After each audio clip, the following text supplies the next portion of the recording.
welcome to the Trap House Podcast. Thanks for joining us. If you haven't already, please like, share, and subscribe on all social media platforms.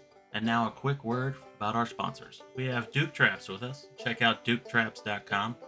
They manufacture over 40 different models of cage traps, coil and long springs, and body gripping style traps, as well as one of my personal favorites, the powder-coated dog proofs. Check out duketraps.com. Need a place to sell your fur? Check out Groenwald Fur and Wool Company. Over 50 years in the fur business, the largest and most experienced direct receiver of wild fur in the world. Check out their website, gfwco.com. Top Lot Stretcher Company. They have all the fur processing tools you need to get the job done in the fur shed. From push pins to wooden stretchers, they got you covered. Check out toplotstretcherco.com. And this one's for the ladies that don't mind getting their hands a little dirty setting some traps. We have Trapping Girl Inc. with us. Check out their website, trappinggirlinc.com. They have a great selection of women's apparel, kids apparel, baits and lures, and trapping supplies. Check out trappinggirlinc.com. J3 Outdoors. They make American trapping products designed for maximum trapline efficiency with products like the Hags Bracket and Spring Clip, as well as the Universal Lock and Beaver Rod ends. Get the tools you need to get the job done. Find out more at j3o.com. And there's only one true way to start out the day on the trap line, and that's with a hot cup of coffee from Trapline Coffee. They have great tasting blends to choose from, as well as chocolates. Head over to traplinecoffee.com for more. Weeby Knives. Check out weebyknives.com. They have a great selection of skinning knives, fleshing knives, fur handling tools, and they'll give you the edge you need to get the job done, and you guessed it, they're wicked sharp. Check out weebyknives.com. And we'd like to welcome the newest sponsor to the team, No BS Lures. Don't let the name fool you. There's more than just bait and lure. This company offers trapline tools and hardware, fur handling supplies, and the No BS traps. Check out nobslures.com. And last but not least, Hoosier Trapper Supply, home of the Top Dog Predator Bait, Jet Fuel Predator Lure. We offer a complete line of trapping baits and lures, deer scent, trapline tools and hardware, fur processing tools, and special package offers. Head over to HoosierTrapperSupply.com. Okay, Indiana trappers, I hate to sound like a broken record, but we have got to be very proactive on this Indiana bobcat trapping proposal. So the way this works is the legislature is requiring the DNR to have a season for 2025 with a proposed quota of 250. So those opposed to the season are out in force, and they are suggesting a quota of 0, which is not the intent of this at all. But that is something that since if the quota is proposed, it could potentially end up as a 0 quota. So essentially, we're having a season, but we can't catch any because you're not allowed to catch any above 0. So anyways, go to the NRC site, the Natural Resource Commission site. Justin's going to put a link below, and you'll just click on that, scroll down, and you just put in there that you are in favor of having a bobcat season in Indiana, and that's all you have to do. So we just need as many favorable comments as possible. As I said, the opposition is out in force. So we all got to stick together on this, whether you live in northern Indiana and you're outside of the counties that won't have a bobcat season, whether you are a hunter and you don't have any interest or not inclined to trap a bobcat. We all need to stick together on this, and we'll get through it. I promise you that the majority of the people that are probably commenting opposing this are probably in more urban counties, Marion County, etc., that aren't going to be affected by a bobcat season either, or not even be affected. They don't have bobcats in the area that they live. Also, if you don't think this will have an effect, in 2018 they had proposed the season. In 2019 the proposal was withdrawn because of the public outcry against it. So it's very possible that this could end up not with the intent of the original law. So anyways, get those positive comments in. All right, everyone. Welcome back to the Trap House Podcast. We got a great guest today. Zach Hanson's with us. How's it going? Fan freaking tastic. Right before we got on, I was telling you guys that I'm I'm alive, I'm above ground, and that's my measure of success. So we're doing pretty great today, especially for a Monday. Yeah, I'll go ahead and let everyone know you sent this book that you put out, turning for how many years is this out now? It's been a couple. Almost, it's actually two. Yeah, This come like October 18th, I think was the release date. So we're coming up on the 2 year anniversary somehow. Feels like yesterday. Yeah. yeah, that's crazy that you sent that out that long ago. And I was like, we wanted you on the podcast, and it never really worked out, and just you know how it is with timing and everything. And here we are now. Hey, So better late than never. yeah, So I guess we should mention too. So this is like a dual podcast for the Okayest podcast as well, correct? That's correct. Yeah, when we reached out, I mean, I was pumped that we were able to get this going on. But for listeners, I also have a podcast around trapping, mostly focused on newer trappers called the Okayest Trapper. So we figured we'd get together, have you guys run this, and then I'll be releasing the same episode on my platform too, just to kind of help get reach for both of us, the Trap House and the Okayest Trapper. Sure. yeah, we should start. We should start there. What's that? The okayest. What is that exactly? Yeah, I'm happy to chat about that. So, you know, the book came out 2 years ago, and that was about 4 or 5 years into my trapping saga. I'm an adult onset hunter, trapper, didn't get started until my late 20s. But as time progressed, the book came out, the book saw some success. I follow on social media, typical millennial thing, the Okayest Hunter, which is a brand that is really focused on the ethos of not taking yourself too seriously. And they've done a really good job of growing, like if you're out hunting for meat, you hunt for meat. If you want a trophy, you get a trophy. Whatever it is, just kind of don't be a douchebag about it. That's kind of the ethos. And which I resonate with because I was learning and everything else. But they've started to build out a network of podcasts. They have the Okayest Hunter podcast, which is their flagship. And they've built out other ones for adult onset hunters, upland bird hunters, all with that same ethos of wanting to learn and be the best, but not being too serious about it. So the guy who founded that reached out to me. He's like, hey, I've been following your trapping, career through social media, blah, blah, blah.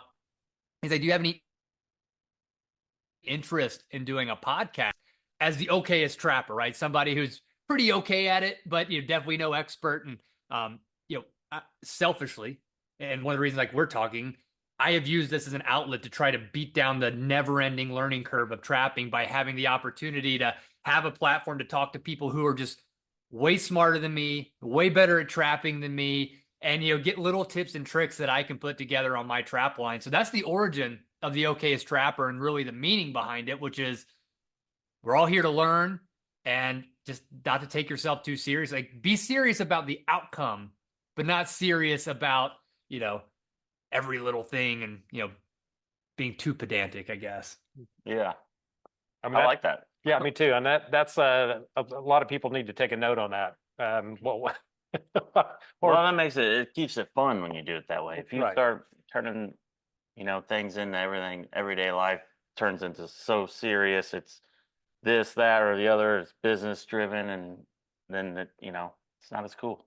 they're just the phone call that we get all the time is like they're walking right by my sets, or it's been 2 weeks and I haven't caught anything, and then it's like, what am I doing wrong? And they're like, they're whatever. So just roll with it. It'll eventually come together, So Yeah, I think that idea of like the never stopping to learn and frankly, like giving yourself grace. Like I'm a competitive person. I was an athlete, still am. Like, whether it's jujitsu, I was a wrestler, doing ultra marathons. Like I always have had a competitive mindset, but as we get older, as we try new things, like there's a little bit of giving yourself grace to screw up.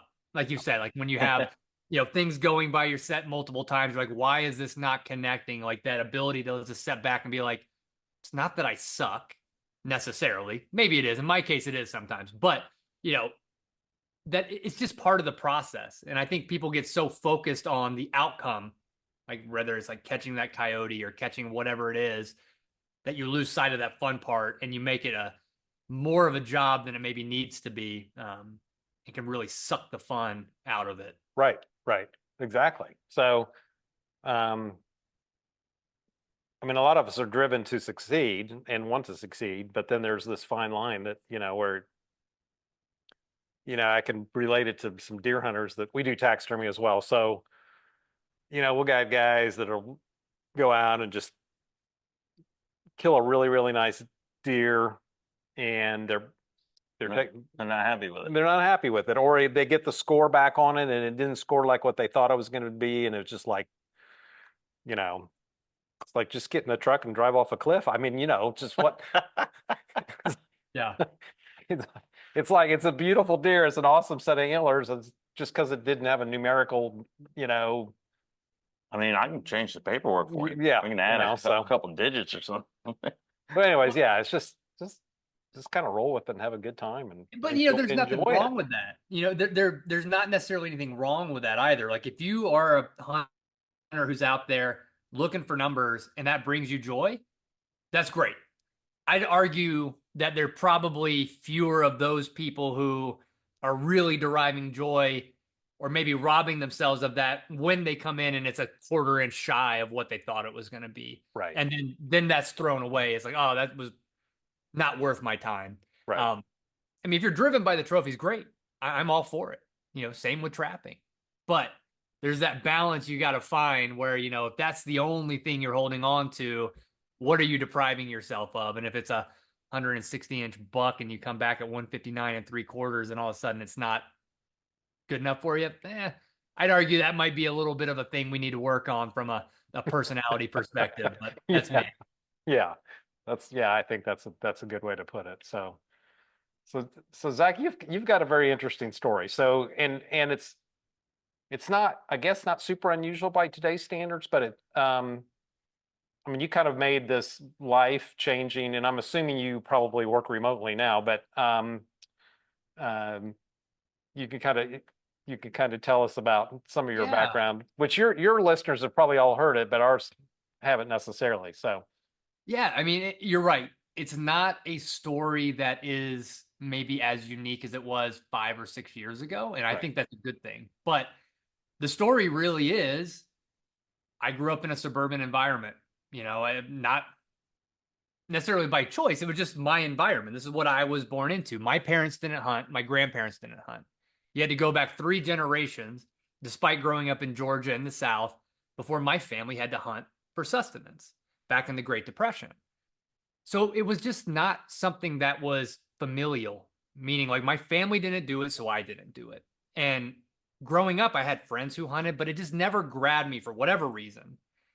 And it wasn't until I followed the path, right? The path that was laid out for a lot of my generation, which was it's college or bust, right? It was that idea of like, don't do trades, go to college, take on this huge debt with this high interest rate. That's your key to success. Go do that. Yep. And I'm frankly, over here.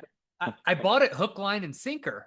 Like I had no, at the time, like exposure to other things to give me a reason to question it.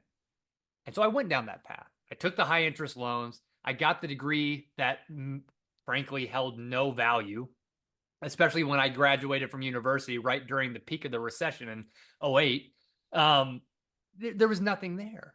But my cognitive dissonance, I always refer to it like being in a death cult. You have this follower, or you're a follower, you have this guy or gal who's like, the end of the world is going to happen on this date, and you believe it. For whatever reason, you believe it.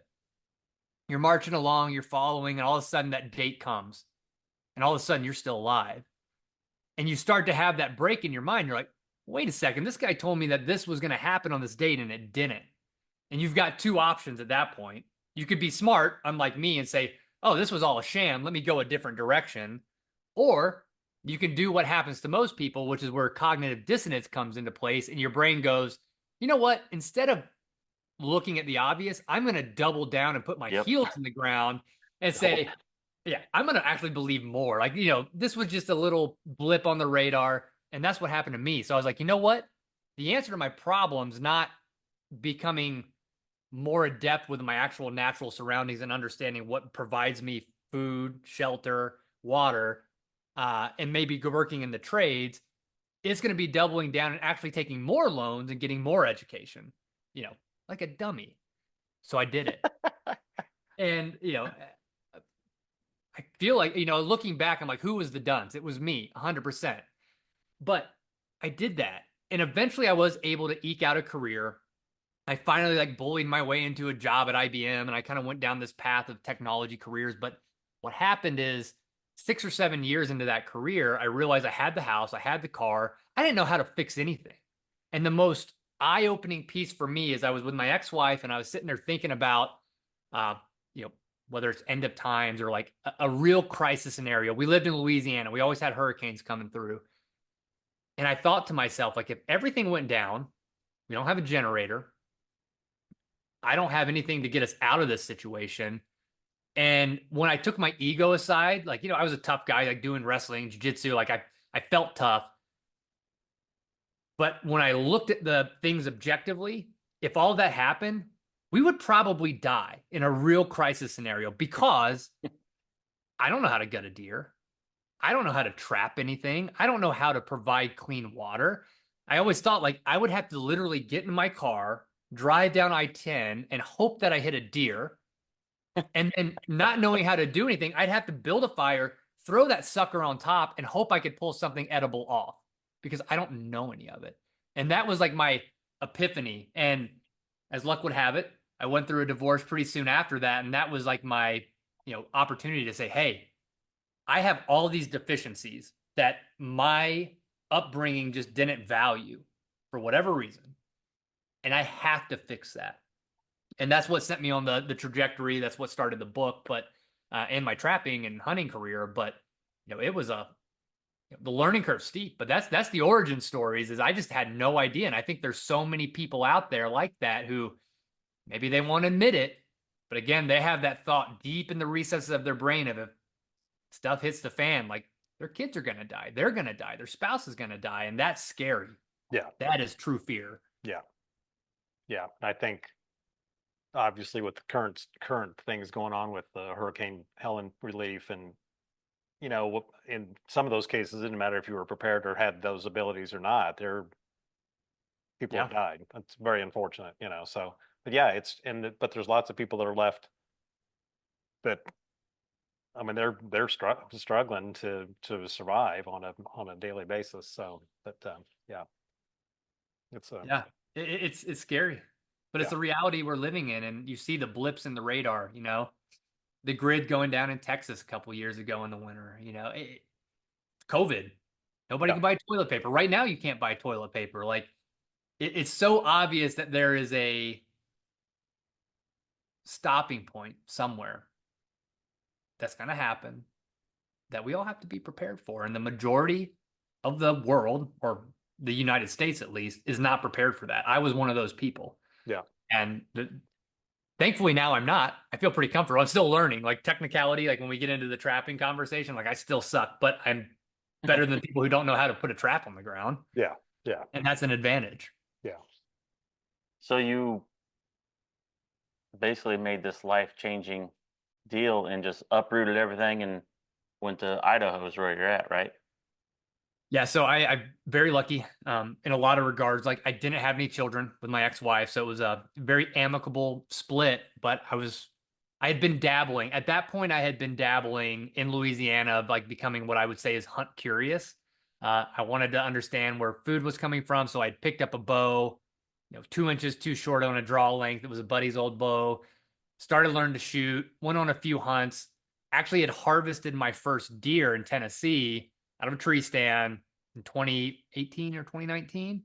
And then went through the divorce. And I was like, where should I go? Like, of course, when you're learning these things, and we're very fortunate in our time, like YouTube, looking at you guys, looking at, Coon Creek Outfitters, looking at Remy Warren or whoever the person was that's doing all these big hunts. I'm like, man, like there's so much more to this world that I don't know. Where should I go? And so I just pointed my car north and drove to Idaho and started looking at properties and landed in a little town, which is actually the smallest town in the lower 48 accessible by road. We live in a town of 35 people at the end of an 80-mile dirt road, and it's got every single game species I could hunt or trap that I'd want to. I was like, I'm going to go where the animals are and then learn. And that's exactly what happened. That's awesome. Yeah. that's very cool that you're able to do that and have the desire to do that. And like, and I think, like I said, I think COVID brought a lot of that out in people that Yeah, a lot they of people. they just all of a sudden realize that maybe I can't do something socially with other people, but I can certainly get outside and be active in hunting, trapping, fishing, or whatever, but other outdoor pursuits. But yeah, and I think Zach, it's interesting, and this started prior to COVID. The R3 program basically, is to set up to develop new people to the outdoors, kind of like yourself, that maybe they have the financial means, they have the time that available to them, but they just are completely overwhelmed, bewildered on a starting point. So there's definitely a need out there for that, and people like yourself and others that didn't grow up with it, weren't around with, that need that boost or that start or just some confidence to get going. And of course, you took it on yourself, but yeah. So Well, it's interesting too. I mean, I agree. Like the R3 program's great. I've been trying to be involved with like the First Hunt Foundation as well to kind of give back and bring other people along. And it's so interesting to me when you think about like hunting and trapping, right? I got into this because of hunting and the desire to provide food. Trapping wasn't on my radar when I came out to Idaho. Frankly, I still like when I came to Idaho 6-7 years ago, I still had the caricature in my mind of, the old school trap that, if you ask a layperson what trapping is, they describe it with teeth and stuff. Like that was my understanding too. I had zero concept, never been exposed to trapping in my life. It wasn't until I moved out to Idaho, specifically that small town, where I was focused on big game hunting, specifically with a bow. And I was talking to some old timers in the town, and they're like, "How'd your hunting season going?" I'm like, "Oh, got this, sucked at this." And they're like, "Well, what are you doing to get better?" I'm like, "Oh, well, I'm doing my fitness program. I'm shooting my bow every day." And they're just kind of chuckling. They're like, "Well, that helps, right? It definitely doesn't hurt you." They're like, "But what are you doing about time in the woods?" I'm like, "Well, I'm scouting right before the season, all the typical stuff." They're like, "Well, why aren't you trapping?"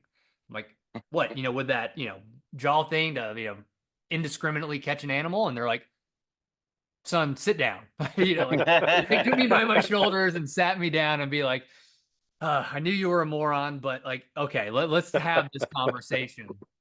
And it happened like that. And it was somebody putting their arm around me and saying, if you really are pursuing hunting and you want to be better at hunting, here's the secret. Here's the special sauce to get you there. In Idaho, you have a few critters you can chase year round. A lot of the other critters you can chase year round with trapping are critters that are going to be outside of the big game hunting seasons that you're already doing. And by doing that, you are going to become an exponentially better hunter more quickly because you're going to be spending more time out in the woods and understanding multiple different animal patterns and behaviors, some that cross over and many that are running in the same areas. And it was, that light bulb moment. I didn't know it existed. And, somebody sat there and was like, "Hey, this is an offset jaw. This is this and that." It's very ethical. There's swivels built in, there's springs, and here's the conservation benefits you had no idea about. And it was like this Pandora's box that was opened up, and it hooked me, literally. Or maybe I could say it trapped me, right? Safely. Yeah. But it trapped me. And It restrained you. exactly. Exactly right. And that was it. That was all it took. And the pathway after that was obviously YouTube, and I write about it in the book. But talking to them, I'm like, "Well, I'm going to go buy traps." And so I went to our local trap supply store, which 4-hour drive away, but it's Rocky Mountain Fireworks and Fur, Caldwell, Idaho. Shout out to them. But it's like a movie. You walk into their place and it's like on the side of the highway, exactly how you'd imagine it, giant flashy colors for a fireworks store. And you walk in, you see some furs hanging up, but it's all fireworks. And I walk up and there's this nice lady, at the cash register. And I'm asking around, like, "Do you guys have trap and stuff?" She's like, "Oh, you're a trapper." I'm like, lie and say, "Yeah." Wasn't really a trapper yet, but she's like, "Okay." And it was like secret society. She's like, Yeah. come with me. And she ferried me out of the building, and they have a separate connex that is all their trapping stuff. And as somebody who had just heard about it, understood the benefits now, but wanted to get, into it, she like practically put her arm around me, this old lady, and she walked me over to this other connex. And that first time she opened that door and that smell hit me, damn near knocked me out. But that was like that first exposure, like, okay, like this is a different world. And walking in there and like this wonderful lady's like, well, what are you after? What are you looking to do? And I was explaining it and she set me up. And again, like I'm saying all of this to say the other thing that's been interesting about trapping, different than hunting as a new person coming in, has been overall, not always, we can talk about that too, the acceptance and mentorship that trappers want to give people who are either new or other trappers. Like it is night and day difference between the hunting community and trapping community. Like it has been an overwhelming, like, welcoming scenario. There's pockets of like not that, Yeah. but overall, like trappers, you guys, if I reached out, people would be not only answering, but picking up the phone and calling me or FaceTiming me or whatever the case, and take a video of what you're doing. Oh, you did that wrong. Or, and never in a negative way, but in a way to build you up and say, like, we need more trappers. And I think that was an extremely refreshing experience for me, which I'm sure you guys have seen hand over fist too.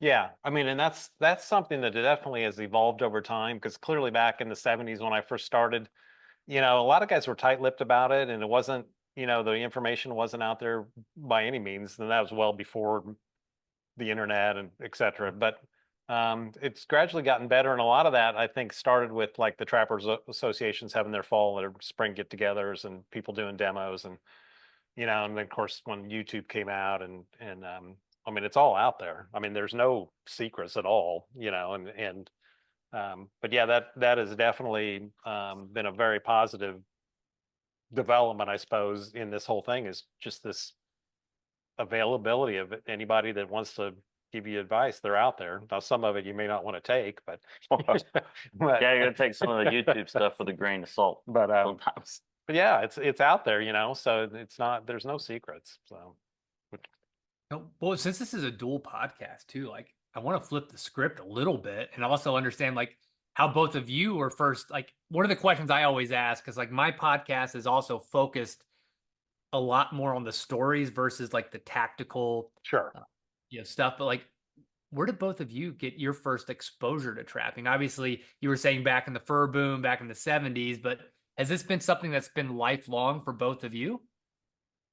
You should start. So when I first started, I guess about 14. I need to really kind of pin that down. And basically, my friend and I, we would have lived out in the country, and we spent a lot of time at the creek, and we were seining minnows or fishing or whatever. And we had found some traps that the trapper had actually forgot to pick up or lost or whatever. We had found a couple of them, and just didn't even know how to set them. And some older guy at one time showed us how to set them, so we decided we're gonna start trapping. And it was like, yeah, we knew you could sell it, but that certainly wasn't the driving force behind it. It was just like, we want to go see if we could catch critters. And that, I think the first year we trapped, we caught 3 muskrats and a possum, and that was like this being very diligent. Literally every day of the season we were out there, had absolutely no idea by what we were doing, obviously. And we just kept on it. And then ran into the following year, we were on a family vacation, and we stopped by this park. They had a lake, etc. And on the counter was a Ed Bauer Fur Company catalog, which was I didn't, I knew that kind of stuff was around a little bit from outdoor magazines, like for Field and Stream, etc. But it was never advertised heavily in that, and I wasn't familiar with fur fishing game yet. So anyways, picked up the catalog, long story short, ordered some stuff, got some little EJ Daily books, which are very small, but that was and that was in my budget, and that was what was available at the time. And just kind of went from there. And then I met a more experienced trapper and rode with him for a while, and just kind of, and then things snowballed, and I guess my entrepreneurial side led me to start selling trapping supplies and buying fur when I was a senior in high school, and then it just kind of been here ever since. So. That's awesome. Yeah, Crazy. it's an interesting thing. Like when I talk to most people, like it's interesting you didn't have a gap. Like it seemed like most people I talked to started out trapping, maybe took a little bit of a break, whether that was to go pursue a career in something or, and then always coming back to it and then launching. So Right. I feel like you're a little unique in that it was from the get-go. Yeah. Yeah. It's interesting, you know, of course, been in business 48 years or whatever. So long, long time. And it's pretty cool to see people that, as the gap that you mentioned, which is very common, now bringing their grandkids in, you know, the second or third generation, they want to at least introduce them to it. And so that, and a lot of them I still remember or recognize from way back when, you know, so it is neat to kind of see that come full circle. But Yeah, I yeah, bet you're one of the rare ones that really has that backwards vision, like because you never left. yeah. That you get to really see the growth and trajectory, the ups and the downs, which we could talk about later. But I'm interested to see what your crystal ball says about the future of trapping too. But There was definitely times where I'm scratching my head thinking, what am I doing? This is ridiculous to stay in it, particularly when the fur boom crashed in the late 80s. And it was like just somebody just automatically just shut the faucet off, you know, and I tried, I was always in it. I stayed in it. I kept the business going. That's still all I did. I did try some other things to kind of help compensate for that. But yeah, we're always, you know, and now it's kind of, now we're rolling again. I mean, we have been for several years, but I mean, you know, the trapping supply business is very important. So that's awesome. as far as the crystal ball, you want to get into that now, Oh well, first let's talk about Justin? yeah. I'm kind of like you a little bit. I didn't grow up around it. I was a sports guy, played basketball, baseball, football, the whole deal. Spent all my time at the park with buddies shooting hoops, and I'd go fishing and stuff with my dad. And I had uncles that would duck hunt and things like that, but I never went with them. And started dating Charlie's daughter in high school, and I was working this job at a warehouse trucking company, and they had beaver issues flooding out the parking lot. And the owner of the place was fed up with it and was like, I'll pay anyone X amount of dollars to get rid of these things because it's, you know, causing chaos. And I'm like, I was probably, I don't know how long I'd been with Henry, maybe a year. Something like a year or Yeah. whatever. And I was like, well, I know the guy, you know. So I went and Charlie gave me a little DVD to watch, gave me just very few supplies. And I went originally for the money, you know, I was in high school. Well, once it all went through the process and caught something, I was hooked. Like that was all it took. Caught a So couple beavers, made some money, and well, I'm curious because that's one thing that I love to home in on is that, especially as an adult, I remember very vividly my first catch. What was the setup for that beaver that Charlie got you on, like that, where you came up to it? Like, do you remember what you were actually feeling when you walked up to it outside of like, obviously this is going to help pay some bills or whatever it is as a senior in high school? I was like, holy shit. It worked. But it was just a ditch, and I had made a couple different types of sets that I was learning about. So I put some 330 conibears in the narrow channels and tried to fence them in. Then I made um, kind of a drown setup, catch them by the foot, and they're supposed to go down the line and drown with some heavy.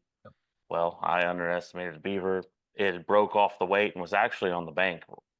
No. And so I was like, what am I going to do? I got a live beaver right here. He's supposed to be dead. I'm in city limits. I don't have a gun with me or nothing. So, but yeah, it was wild.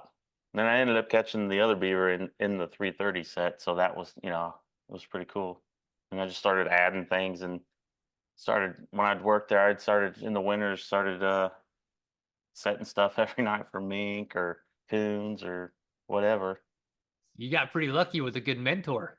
Yeah, yep. Started going out. Charlie was showing me how to trap coyotes in his own backyard in the cornfields back at the tornado house. Yeah, So that's kind of where I was learning it all.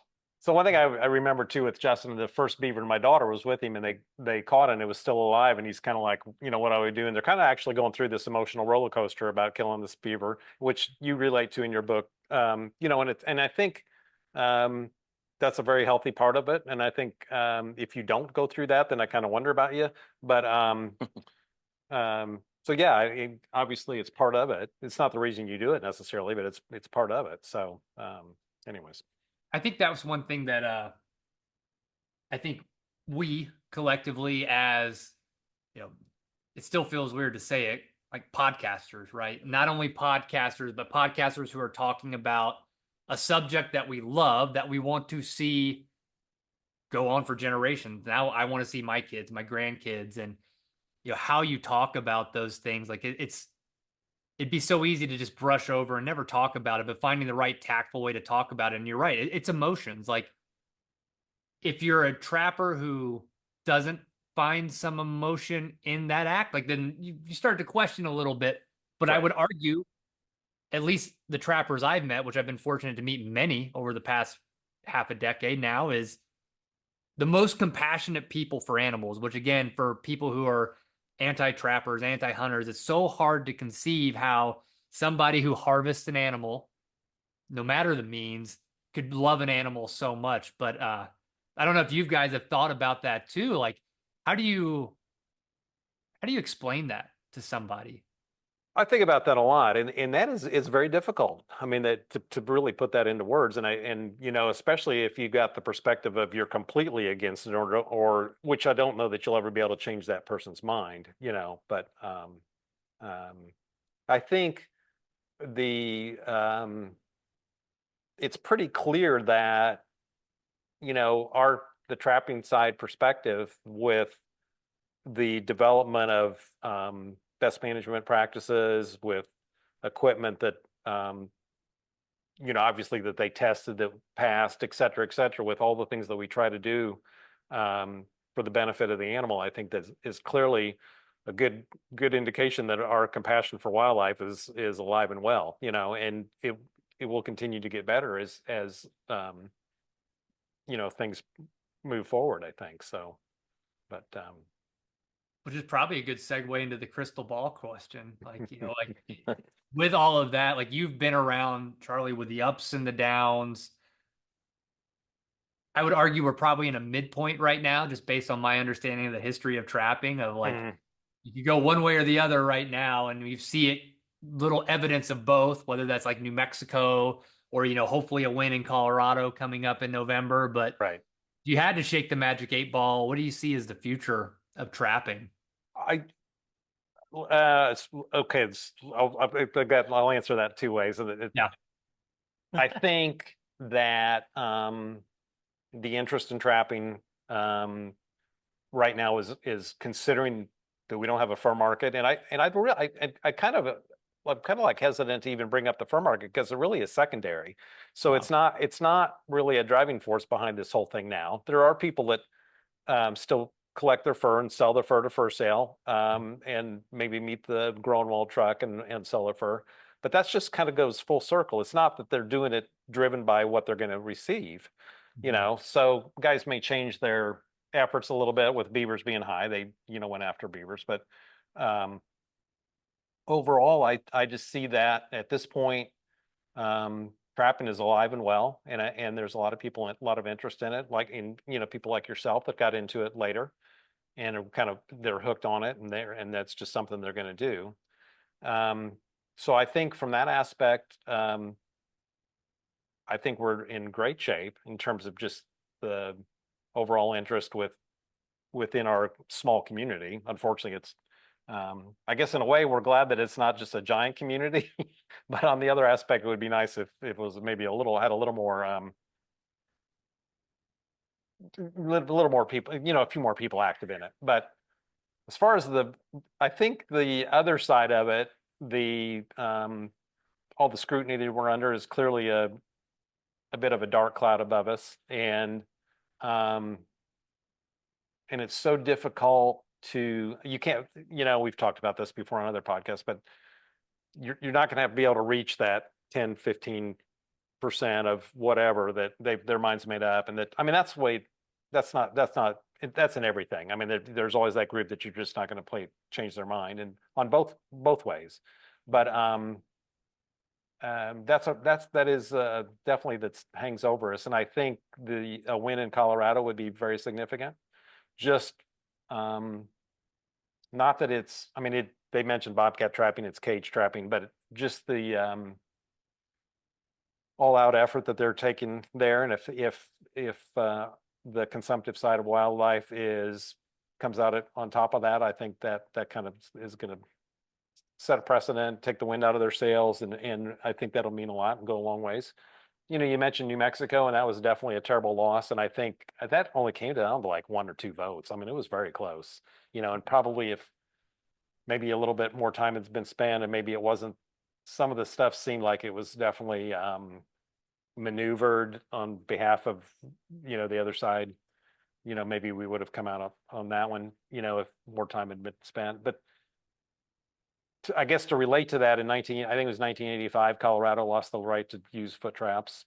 And, you know, if you go back and you talk to those guys, if they're still around, a lot of them aren't even around anymore, but that worked on that, they felt like if they had another 30 or 60 days, they probably would have been victorious on that, because it was very close. Here again, it was only like 1% or 2%, if I remember correctly. It was a very close vote. We don't have ballot initiatives in Indiana, so, you know, we don't have that hanging over our heads. But here in this state, the Colorado certainly is, you know. How do we collectively, you know, change that? Like I have obviously a fresh perspective coming in where, you know, my observation is the trappers I've met, a lot of them, like even myself wanting to go to the woods, you know, solitary might not be the right word, but like, you know, we do mind our own business. Right. We do want to be left to our own devices in a lot of cases. So how, when the majority of our base are these people who are just like, just let me do my thing. Like, how do you start to spur that excitement outside of like new trappers coming in? You can say, join your association, be active, like what I was able to do. Like, how do we get the bulwark of our trappers to really get fired up and realize protesters? Yeah. I don't have a great answer for you other than, you know, just keep plugging away at it. When you consider that the two Fur Takers of America and the National Trappers Association combined have a membership of around 14,000 people, and a lot of that's overlap. So between the two, and then they estimate that around 200,000 trappers in the country, but it's a pretty insignificant number of actual members. Mm-hmm. Here in Indiana, we're working on, they have, our legislature required our state to have a bobcat season starting in 2025 because the DNR, the NRC, Natural Resource Commission, was unsuccessful in the past. So anyways, that went through, the governor signed it, so we will have a bobcat season in 2025. Well, yeah. So the DNR is, I think, best case scenario, the ones that are doing all the rulemaking, all the parameters of the season. And so we're going through this open to public comment, you know, which is just kind of the way it's done. And of course, the opposition we have a proposed quota, which is very conservative, 250 bobcats, and then the season's over. The starting statewide. I'm sorry? That's statewide? Yes. Well, it'll only be about half the state anyways, because counties, geographically, our northern counties don't have as many. So yeah, it's very conservative. So the opposition is, their main suggestion is to put the quota at 0 because it hasn't. So right now we're working through that, and we're trying to get as much obviously positive comments on the NRC Natural Resource Commission website to keep this, you know, to keep at least this momentum going on our side. And clearly we've got more, again, to bring this full circle, we've got more people that are commenting positively that are are involved in a trapping organization. So that at least we have that, you know. So even though it may be purely selfish or whatever you want to call it, it's still a good thing in that, at least some of them have become proactive or active. So, but Yeah. Yeah, that's awesome. I mean, like you said, those are the little windows in my mind of like that drive optimism. Mhm. It's very easy um, to see the mudslinging that can happen online, even within quote our own ranks, Right. right? Right. Uh, which is silly with how small we are. But when you see those windows of people who might not be part of an organization but are still stepping up to the plate to try to leave commentary, positive commentary, Right. especially on things that impact seasons, that's awesome. I mean, Yeah. now if we can just get everybody running the same direction, maybe we can have a little more longevity. Right. Right. Exactly. Exactly. And I mean, it's something you mentioned, this solitary nature of trappers, which is generally something that most people do alone or maybe with a partner. And a lot of times with it's kind of been the nature of it. Certainly it was in the past, and very, solitary, independent, leave me alone. And that was more my generation. I think generally the younger guys are less likely to be like that, but there's a guy, I can think very specifically. He's essentially the same age as myself, and we always have a Fur Takers of America fur sale here in Central Indiana. It's usually the first Saturday of March, and he was asking me about the sale, and I said, well, you can go on the sale. He goes, well, you have to be a member, and I said, it's like. It's just like, well, you got to be a member. It's like, well, join then. It's like, But that's not even true. yeah, you don't even have to be a member. You just got to pay twice the commission. Yeah, um, you can still go. but here's this guy that's literally trapped as long as I can remember. I knew him when I was essentially a kid, and all the joy and all the just the outdoor enjoyment that he's had as a trapper, and he's like can't bring himself to just pay 40 30 bucks for a bucks. membership. Just like, and somebody like that, you're probably never going to change their mind. Yeah. Maybe. I hope so, but Yeah. It's an uphill battle, but I think it's one that's vital. And that was the thing that I struggled the most with, especially starting my own podcast, after listening to you guys. It's like, well, what do I have to say? Like, I have a finite window of experience, but at the same time, there is something to be said about getting voices out there that kind of cover the gamut, from Charlie to, you, Justin, who started a little later in life too, but then's been doing it full bore with great mentorship and, all coming around that common theme of joy. Like I could tell from talking to you and everybody I've had a guest on and every guest that I've heard on your podcast, it all stems from joy. It's a joyful thing to do. right. You get to be Yep. outside. You get to challenge yourself. You get to get your ass kicked by animals who are way smarter than you all the time. And you get to provide things like whether you decide to be the person who sells your fur, whether it's the person you want to try to tan stuff on your own and make cool stuff. Like it's I wouldn't say a limitless opportunity, but it's pretty wide. Like you can go down any path you want and be as involved or not involved in the entire process as you want to be and still find joy along the way, which is Right. awesome. Right. And that daily and like your guys that you met in town, it forces you are the best outdoorsman. Mhm.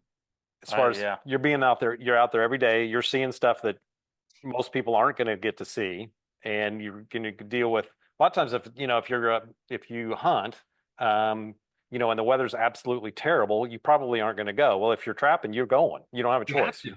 So, so yeah, you're experiencing and doing a lot of things that a lot of outdoorsmen don't necessarily fully experience. So it's one thing too that's changed over time is in my earlier years, like of course fur prices were high and people it was a different perspective for sure. But they still enjoyed it. It was a lot of work. It's still a lot of work if it was just about the money, so but you would literally set a trap the first day of season, and you would be running traps. Of course, you were moving to different locations, but you were running traps the entire 60, 75 days of the season, essentially. Nowadays, it's guys just trap when they're able to, trap when they, they're off work or Thanksgiving break, Christmas break, or a specific vacation, so and I think those guys are probably having a better time and enjoying themselves more than, the guys that were just pushing really hard. Yeah, but you know what's interesting about that point? I got in recreationally, right? And it evolved every season, right? More critters, maybe try to sell some, maybe do some stuff with it. But what was interesting to me, and just another hat tip for people who are thinking about getting into it, like it's an actual skill that you can use. Yeah. Well, personally, last year, I always still had one foot in like the corporate world and my outdoors life. I was working remote, still had my day job, was doing my little Zoom meetings in between stuff. But last May, not this past May, but the May before, I was part of my first ever layoff. I thought I was kind of impervious to that at some point, but I had my first layoff. And, we had our little, like, I call it like suburban standards. Where like, you have 6 months of savings in the bank, and that's what we had. And we're like, we're good. All of a sudden 6 months went up and I still didn't have a new job. And I don't have a trade skill. I don't have like anything else to fall back on. So when my back got against the wall, I went to trapping. And it was completely fortunate that by the time that 6 months ran out, it was going into trapping season. And last trapping season was the first season where I made that switch. And I'm saying that because people listening, like, you can do it recreationally and flip the switch to really push, and you can actually make money in trapping, or vice versa. You can start that way and also go to recreational. But like, I paid our mortgage for 3 months on trapping. I got lucky. Like, I got an AFWA contract to do some BMP testing for live trapping marten. I got, had a pretty good beaver run, and last year the beaver prices were up. But, I'm very thankful for trapping, and kind of feel like God brought that to me in the past where, I had that guy put his arm around me and say, come on, son, sit down. Let me tell you about trapping. Not knowing that those 4 or 5 years leading up to losing my job would actually put me in a position where I had enough of a skill to try to make ends meet for my family. And frankly, getting into it, I never thought I'd be in that position, but I was. And I'm very thankful for trapping to be able to provide that for me. Now, I joke with my wife, like, if you look at those 3 months that I paid her mortgage with trapping, the hours spent, like if you did the math on what my like hourly pay would be, Right. like, ridiculous. Yeah. But it worked. And like, I just want to give that hat tip to people who are thinking about it too. Like, there's opportunity for trapping too, like if you want that or need it. So there's other tertiary benefits outside of just joy, which it also provides that too. Right.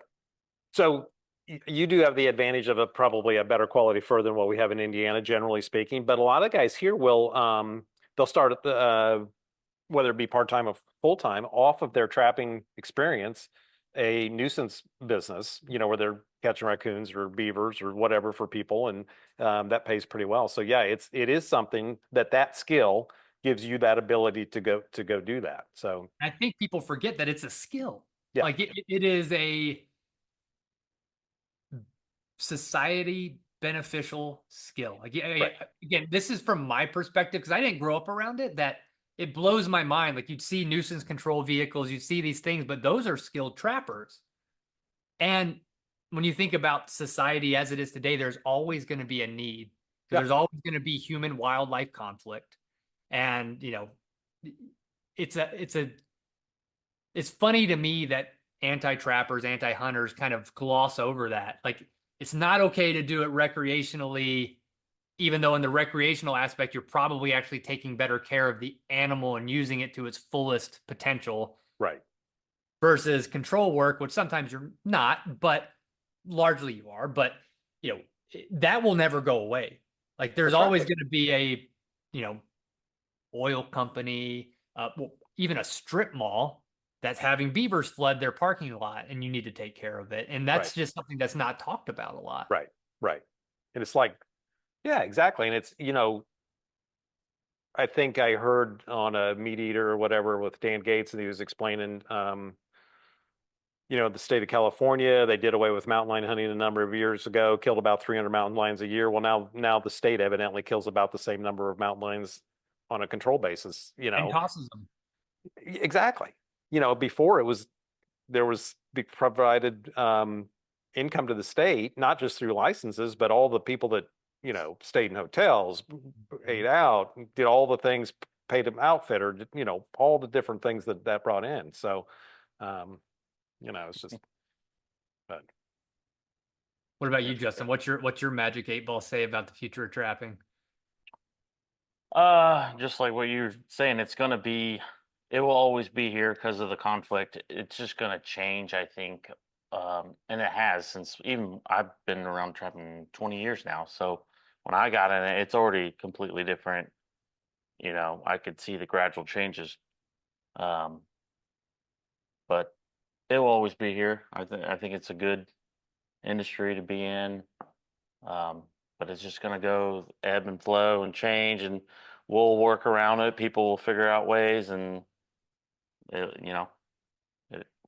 be interesting to see where we are in 10, 15 years. Yeah. I'll still be over here in this corner mountain deer and pouring lure or something. I have respect for you guys as taxidermists.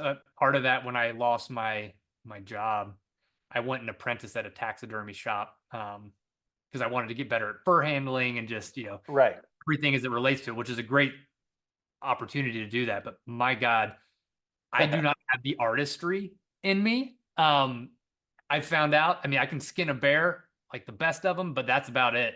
Mounting and oh man, you guys are doing the Lord's work with making such beautiful things like that, because that's a true talent, not just a skill, but a talent. We always say that we feel like it's more of a skilled trade. There Yeah. is obviously art mixed into it, especially like if you were creating a habitat base or something. But as far as like, for instance, mounting a deer, that's probably what most people do. It's a monotonous step by step thing Yeah, to do all the time, and it's not a lot of art to it. Well, I'll argue against you on that, not because I don't agree, because I do. I think it is like more like a skilled trade. However, even in that monotony, like what I was realizing is I thought, just like I thought about trapping, you take a form off the shelf, you plop some antlers in it, you throw the hide over it, you sew it up and stuff some clay in the eyes, and you're good to go. But you throw that wet hide over there, and all of a sudden you're like, well, this form's quarter inch off. Now you're cutting the form in half, doing your own foam, getting your duct tape out, fill. Like, that's where I'm saying, like, yes, it's probably the more you do, the more it's a little bit rote, but there's still like so much like nuance there to have a good mount versus an okay mount. And I think that's important too to highlight. Yeah, that is true. And a lot of times it's like taxidermy / troubleshooting, because usually it's the troubleshooting seems like, once you have this certain amount of baseline, it's just working through, of course, you obviously you have to take the animal from the wild, so you got to shoot it. Yep. And so there's issues with that, and of course there's issues with improper field care, and there's issues with maybe a specific animal has certain character, like an antelope sheds terribly. Yeah, like a or there's deal with that. Or there's ones that just have not typically normal characteristics that might throw another wrench into it or whatever. So, but yeah. I loved my time there. That was an amazing learning experience, and just kind of like trapping making you a better hunter. If you can apprentice or work in a taxidermy shop, talk about like, I'm never going to be the top lock guy, I'll tell you that much, but just getting a little bit more time under the knife. Yeah. With things like that, that's invaluable. Even for just being a big game hunter too. I was talking to Randy Newberg, and we were talking about how when he's out hunting with somebody, he can always tell who's a trapper versus just a hunter, because when that knife work starts, it's a different ball game. Yeah. Yeah. It was interesting back. This would have been in the 80s. We used to go to the first sale in Toronto, Canada. And that was back when it was prior. They had the name change of North American Fur Auction. So back then it was under the Hudson Bay Company. So, which is pretty cool to say that attended a sale under the name of Hudson Bay Company. But anyways, the Canadian put up fur, which all of it's on display there in sample lots. So you can go look at any of the lots that are listed in the catalog, and you're going to actually go pull the sample and look through it. And obviously it's by different sections and species and all of that. And the Canadian put up fur was generally much better put up than the American fur. I mean, I think maybe just because the days are long or the nights are longer and it's colder, and it was more just that. Not that we don't have it here, but I think just that general tradition of that you know, coming down the line as a trapper and then just perpetuated through the family. We have Justin from, I can't think of his last name, from Canada was on the podcast. So I originally met him at the Trappers College at Fur Takers Trappers College. Anyways, he learned to fur handling from his grandma, you know, because it was just within that family, and she was, you know, while her husband trapped and whatever, she was responsible to putting up the fur at home, you know. So, but yeah, I'm working on that with my wife. She is the best beaver hooper.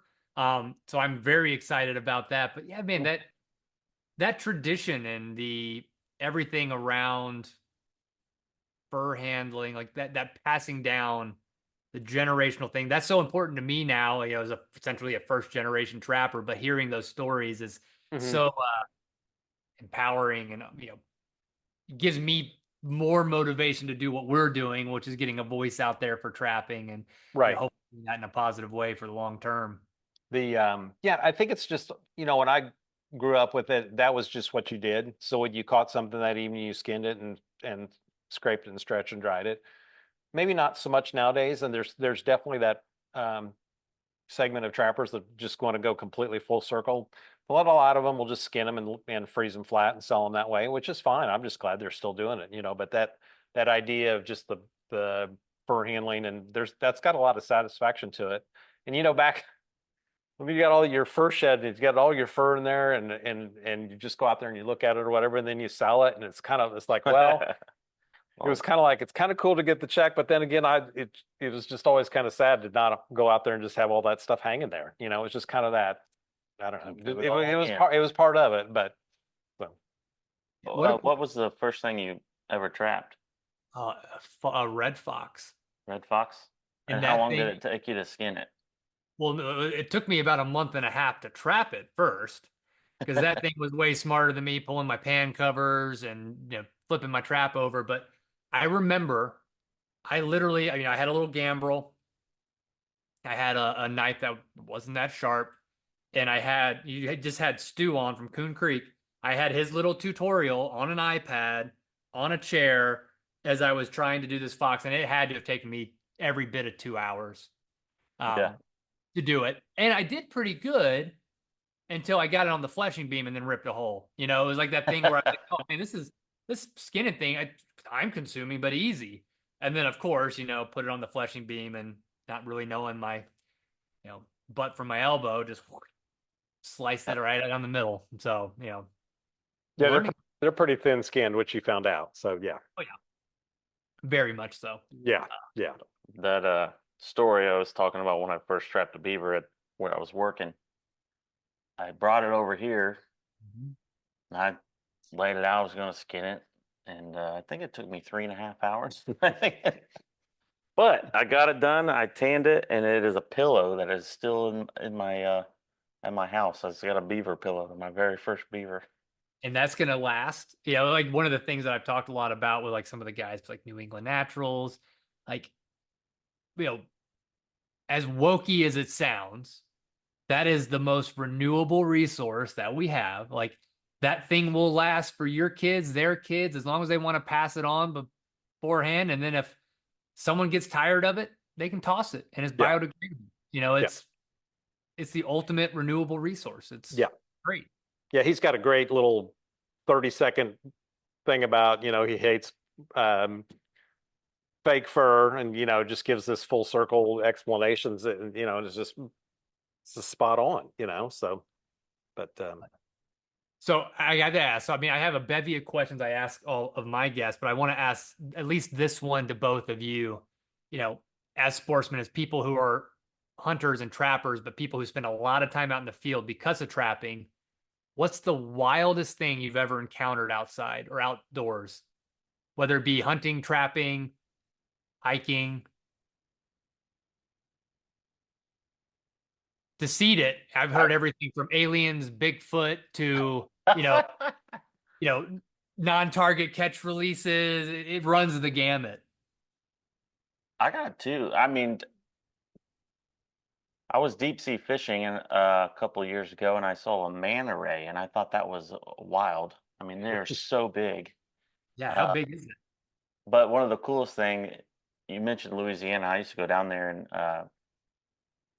catch gators for about 9 years before COVID hit. I haven't been down since, but I'd go every season, at least for a long weekend, and catch a few.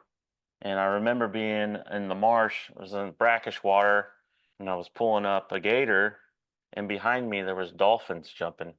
And I just thought this ecosystem was just amazing what could be there all at the same time. Like here I am with this giant reptile, and that's going on behind me. It was chasing they were dragging for shrimp, and it was Wow. collecting up behind it.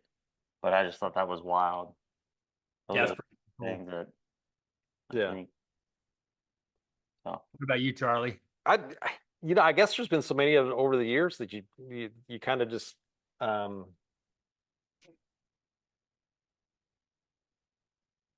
don't know.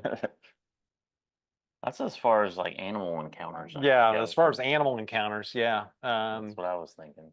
But just Well, I think you got a pretty good mix, Justin. You got the animal encounters plus like the awe-inspiring essence of nature, right? Like you got dolphins jumping behind you, you got a big however many foot gator and between your knees. That's pretty dang. yeah. I mean, of course, you always remember all your first catches and all that. I remember one morning just going out. I'd always check traps before school, so it obviously was dark. When I got on the bus, it was still dark. So, anyways, it was leaving at 4:30 in the morning. I remember this is not particularly awe-inspiring or anything. It was just like circumstances, but which is a lot of times is what stuff is. And it was super foggy out. And I remember going back, and I got to where it was like probably a half a mile from where we live, and I was walking, and it was very, very foggy. And by the time, and I thought I was going the right direction, and I actually ended up going straight east, and I ended up on this other road. On Franklin Road. Yeah. Just stuff like that. And of course, I relate this crazy story when I was a fur buyer, and I head out to Pennsylvania. My brother-in-law is driving the truck, and he decides to hit an ice patch and rolls the truck, and tires are sticking up straight in the air. We're crawling out the windows, and coons were falling out the back of the truck, and just that was one of those ones where wrecker came, flipped back over, made sure we were okay on fluids, and went and sold the raccoons and drove home. And of course, when one door didn't open, and the other one we had to go crawl through, just stuff like that. Of course, all the mechanical issues and just getting stuck in pure quicksand, and we were in New Mexico, and we drove through this one area one day. The next day, there was enough snow melt up high that it would seep down in there and would literally just bury the truck to the frame. And just all that stuff like that is just over the years. As far as It's a life outdoors, it's a collection of all these things that suburbanites like I used to be would never experience, which is awesome. Or just seeing a giant buck, or I don't know, and it's, that kind of stuff is always just completely unexpected. You just see it, Yeah. I'm just trying to think of some great story to tell you, but I guess it will be when we catch a mountain lion or something. Yeah, well, that's definitely on our bucket list. We're going for it. So did you ever catch a wolf? Yes. Okay. Yep, this past season. So yeah, for those in the book did not end with my success on the line, but yeah, it's you gotta write another book. It's I know, gonna be the follow-up. Well, we I- should have been up to date on your podcast, I guess. I'm Yeah. assuming you've talked about it on the. Oh, there. So I don't know if you can see that, but that's the first one that I trapped right there. That's the skull. Okay. Um, Okay. Yeah, I see it back here. yeah, but yeah, it took me 3 years. And I've had a little bit of success, and this season's going to be hopefully a good season. But yeah, it's effort and time on Yeah. all fronts, right? And wolves have turned out to be, for me, the most difficult, which I think holds true for a lot of people, just on the spectrum of canines. Like coyotes whoop me, the red fox whoop me. Now, wolves are doing the same thing, but we did finally connect and, have some success. And I attribute a lot of that to the podcast and getting to meet guys like Justin Webb, Paul Anzac, and wolfers essentially, right? And talking to people up in Canada. And that's helped me kind of home in my strategies, not singular, because I've had to try a little bit of everything and deal with educating them and, having to eat crow essentially because I've screwed it up for myself in a lot of instances. But yeah, we finally did connect, which was awesome. Well, good deal.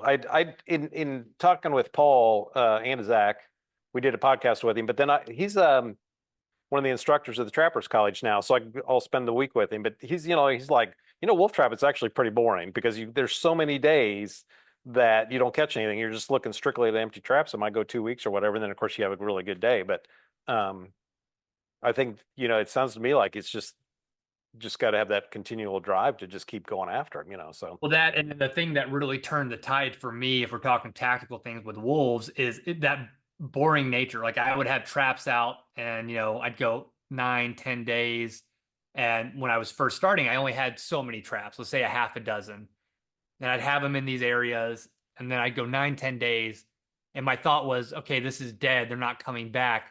Let me take these traps up and move them somewhere else. And the advice I finally got that helped was like, just don't move your steel. Right. Like if you think if it's a good area and it's a good set, don't move it. And of course, that's what would happen. Like then I'd go 23, almost 30 days, and then have a hit. But the patience. So not moving steel just to move steel, like that patience aspect, like it's mostly boring and your daily checks are like depressing, but eventually you got to just leave that steel on the ground, and that helped a lot. Yeah. I mean, there would be nothing worse than moving your setup and then finding out that, you just missed them where you were originally.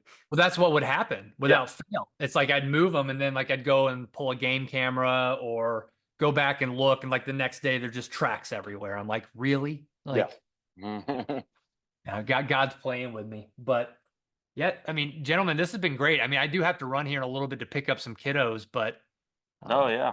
So one quick question, Zach. So if you got in Idaho, are you guys under all the scrutiny? I'm assuming you're not. That Montana is, or are you guys staying clear of that? Or I've got time for this. Okay.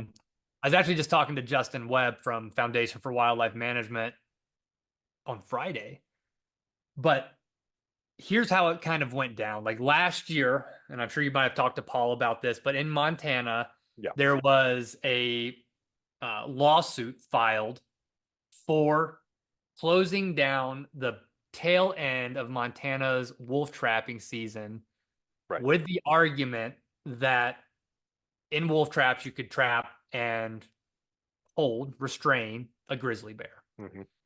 So ultimately that passing is not the right word, but it was pushed. And so the trappers lost like a month on the end, which was spring, like when they would think bears would come out of hibernation.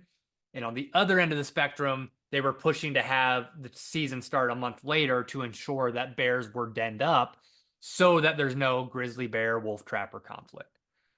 Putting aside all of just the facts around that just not being true. Right. It happened. And when it did happen last year, myself, and I think a lot of people, and I'm not speaking for Idaho Trappers Association, I'm very involved and I love all those guys. I think we all just kind of thought it wasn't going to happen here. Like it happened there, but it's not going to happen here.